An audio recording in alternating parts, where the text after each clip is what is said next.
আসসালামু আলাইকুম কিশোরগঞ্জবাসী, আপনি কি আইএলটিএস এর প্রিপারেশন নিতে যাচ্ছেন?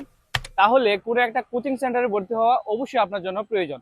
তবে কোনো একটা কোচিং সেন্টারে ভর্তি হওয়ার আগে 15 দিন আপনাকে একটা বাসায় বসে প্রিপারেশন নিতে হবে। এখন প্রিপারেশনটা কি কি নেবেন আমি একটু ডিটেলসে বলছি।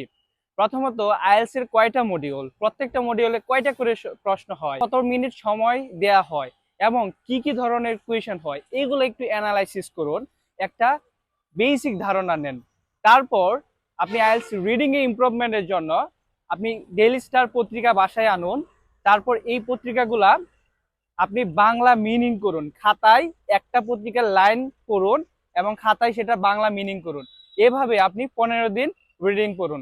তারপর স্পিকিং এর জন্য আপনি কিছু বেসিক ক্লিয়ার করুন, যেমন হতে পারে সকল অক্সিলারি ভার্ব, মোডালস, তারপর হচ্ছে ভয়েস ভার্সা, টেন্স, এগুলো আপনি ক্লিয়ার করে তারপর আপনি স্পিকিংটা শুরু করুন।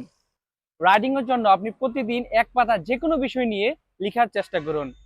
লিসেনিং এর জন্য আপনি ইংলিশ মুভিজ, কার্টুন, সেগুলা সাবটাইটেল অন করে ইউটিউবে দেখুন, কি কি বলছে সেগুলা শোনার চেষ্টা করুন মনোযোগ দিয়ে, এবং কি কি লেখা আসছে সেগুলা চোখ বুলানোর চেষ্টা করুন।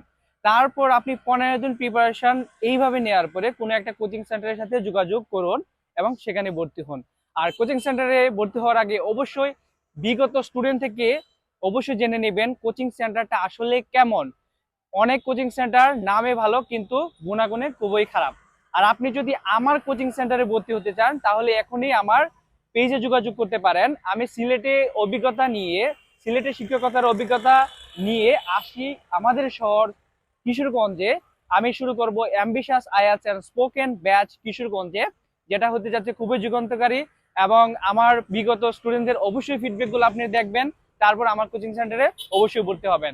তো এই পর্যন্ত 15 দিনের যে আমি রুটিনটা দিয়েছি এবং যে গাইডলাইন্সটা দিয়েছি, রুট ম্যাপটা দিয়েছি, সেটা অবশ্যই ফলো করে তারপর আমি অথবা যে কোনো কোচিং সেন্টারে ভর্তি হবেন, ইনশাল্লাহ আপনি পিছু হটবেন না।